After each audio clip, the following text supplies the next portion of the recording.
lagi dengan gue yaitu Samuel. Di sini gue ingin mewawancarai yaitu seorang guru yang berada di SMK Sejahtera. Siapa lagi kalau bukan Bu Isma. Hai guys. Oke Bu, kita langsung aja ke pertanyaannya ya. Oke, pertanyaan pertama nih Bu. Siapa sih nama lengkap dari Ibu? Karena kan orang-orang di SMK Sejahtera ini murid-muridnya atau guru-guru tuh ya mungkin guru-guru udah tahu. Tapi kalau buat murid-murid kan mungkin banyak yang belum tahu kalau nama panjang Bu Isma tuh siapa sih? Oke, nama panjang ibu itu Bu Isma Az-Zahra. Nah, biasanya tuh pada manggil Bu Is, tapi sebenarnya kan Bu Is di sini kan ada dua ya. Jadi ada Bu Isti, Roma dan Bu Isma. Jadi ibu maunya dipanggilnya Bu Isma biar yang nengok ya cuma ibu aja gitu. Jadi jangan lupa panggilnya Bu Isma ya, jangan Bu Is. Ingat ya, manggil Bu Isma. Oke, pertanyaan kedua. Sejak kapan sih Ibu menjalani profesi sebagai guru ini? Oke, kalau untuk jadi guru itu dari 2022 Juli ibu pertama kali jadi guru ya di SMK Sejahtera ini. Jadi kurang lebih sudah 2 tahun setengah ya, 2 tahun setengah jadi guru. Keren banget, keren banget. Nah, apakah sebelumnya Ibu pernah menjalani sebuah profesi selain guru ini? Oh pastinya pernah. Jadi ibu itu kan lulus S1-nya 2021. Nah di transisi 2021 ke 2022 itu menjalani banyak magang-magang. Lalu juga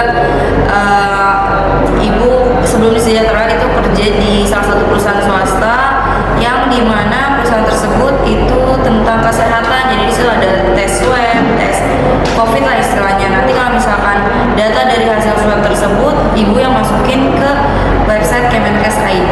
Itu pas zaman-zamannya lagi COVID gitu ya. Pertanyaan keempat, sorry.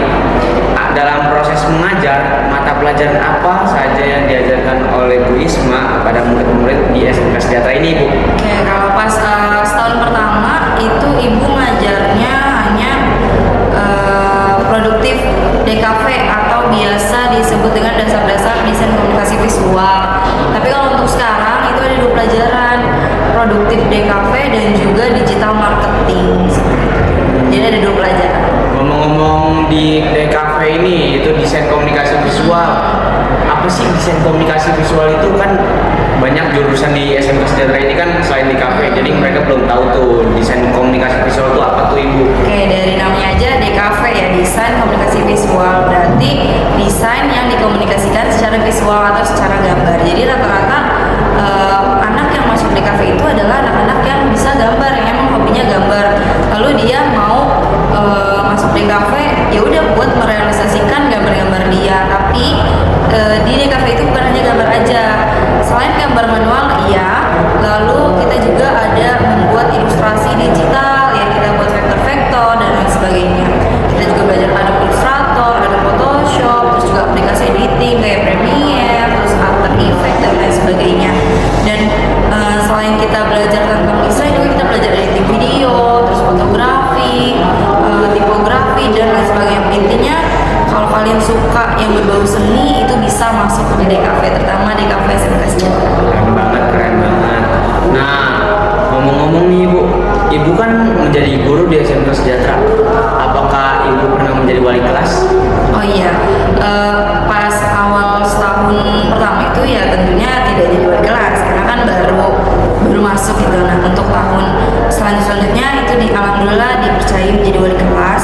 Udah 2 kali jadi wali kelas di tahun 2023 dan tahun 2024 ini. Untuk sekarang wali kelas di 10 DKV yang dimana 10 DKV itu ada kurang lebih 48 siswa. Keren banget, keren banget. Nah, ngomong-ngomong juga nih Bu, sebagai wali kelas, kan desain komunikasi visual murid-muridnya juga terkenal dengan yang namanya nakal juga ya Ibu. Pernah nggak sih ngadepin yang muridnya tuh kayak susah banget diatur gitu? Oh pasti pernah dan sering ya. Karena apa? Dari 48 siswa di dalam kelas itu pasti mempunyai sikap yang berbeda-beda dan mempunyai masalah yang berbeda-beda. Anak yang sikapnya bisa dibilang kurang, itu pasti ada masalah di dalamnya. Nah itu kita bisa telusuri kenapa anak itu bisa seperti itu. Setelah ditelusuri itu ada masalah di keluarganya dan lain sebagainya. Nah kalau kita udah tahu masalah awalnya itu pasti nanti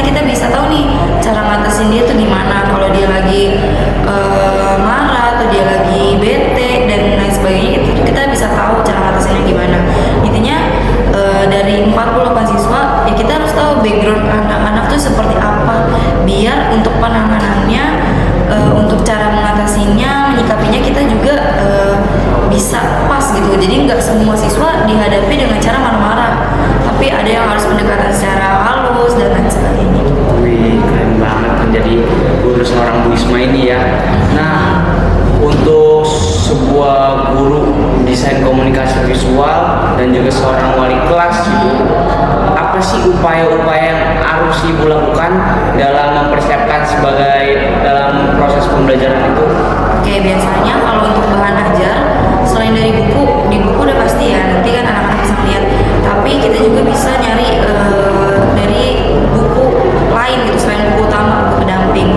Kita juga bisa googling dan lain sebagainya. Nah, biasanya ibu itu menyiapkan PowerPoint sebelum pembelajaran dimulai. Jadi PowerPoint itu buat ibu presentasi di depan anak-anak.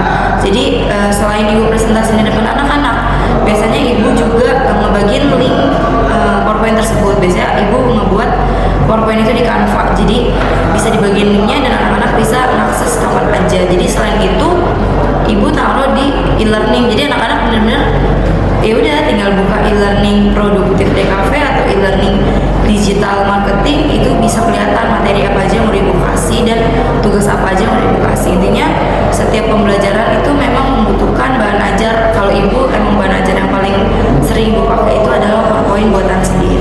Wih, keren banget ya. Nah, masuk lagi nih, ibu kan sebagai guru kan tadi tuh benar-benar menjelaskan gimana ibu harus membuat PowerPoint dari materi tersebut dan juga harus menjelaskannya. Nah, kalau misalnya di dalam suatu hal ini tiba-tiba ada satu murid yang kurang memahami materi ibu, padahal ibu udah capek-capek banget nih, tapi dia tetap kurang mengerti. Oke, mungkin kalau untuk murid yang kurang mengerti dengan materi yang sudah disampaikan, bisa ibu nanya dulu sih depan kelas. Kira-kira ada yang mau bertanya, kira-kira ada yang belum mengerti. Nah, kalau itu ya dia menyampaikan apa yang belum dia pahami, ibu menjelaskan lagi. Atau kalau misalkan malu, ya udah personal aja, nggak apa-apa, maju ke depan gitu, ngobrol berdua itu nggak apa-apa banget. Ibu pasti jawab semua yang ditanyain. Terus juga kalau misalkan di lab itu kan pakai perangkat komputer ya, pakai software, ada Illustrator atau ada Photoshop. Misalnya ada yang kalian nggak ngerti, kalian bisa panggil aja ibu, nanti ibu tinggal ke PC kalian gitu, nanti kasih tahu secara detail. Biasanya anak-anak kalau udah dikasih tahu secara detail seperti itu, ya dia langsung paham daripada dijelasin di depan kelas. Karena mungkin pas ibu ngejelasin di depan kelas dia kurang merhatiin, entah itu ketinggalan ataupun dia memang lagi kurang fokus aja gitu. Karena setiap anak itu mempunyai daya tangkap yang berbeda-beda, ada yang memang cepat, menengah, dan bahkan yang slow atau lambat. Nah, pertanyaan terakhir nih sebelum mengakhiri dari wawancara ini, apa sih kegiatan selain menjadi guru di luar sekolah ini ya ibu? Kalau untuk luar sekolah sih mungkin ibu tuh beberapa kali ngambil job desain entah itu desain logo, desain feed, dan biasanya selain di Sejahtera ya, selain menjadi guru di Sejahtera juga ibu menjadi penanggung jawab website atau penanggung jawab sosmed. Itu biasanya kerjanya yaitu mendesain feed, membuat postingan-postingan video tentang kegiatan yang ada di SMK Sejahtera. Jadi buat kalian jangan lupa follow sosmednya SMK Sejahtera di SMK Sejahtera JKT. Itu Instagramnya. Kalau untuk TikToknya SMK Sejahtera Jakarta, dan untuk sosmed lainnya kalian bisa cek aja nanti ya. Follow, like, dan komen lah pokoknya di akunnya SMK Sejahtera. Betul. Nah, sebelum kita mengakhiri nih Bu, Ya. ada nggak pesan-pesan dan juga pokoknya pesan-kesan untuk murid-murid yang ada di SMK Sejahtera dan juga untuk orang-orang yang di luar sini kan ntar kan bakal diuploadnya di YouTube. Oke, mungkin sesuai dengan tagline SMK Sejahtera ya, jadi cerdas, terampil, dan berakhlak mulia. Ya kalau cerdas mah ibu yakin anak Sejahtera tuh pada cerdas. Untuk skill juga, skillnya mumpuni dong, pasti SMK gitu, dilatih terus, nge-lab terus, intinya banyak praktek. Dan yang terakhir adalah berakhlak mulia. Nah, berakhlak mulianya ini nih harus ditingkatin lagi seperti attitude. Kalian harus respect each other. cuma ke guru doang respectnya, tapi sesama teman juga harus respect. Intinya jangan lupa nomor satu itu attitude kalian gitu ya. Benar tuh, benar. Attitude. Oke. Sekarang karena kita udah selesai nih Ibu Ya. wawancarainya. Terima kasih ya Ibu untuk Ya,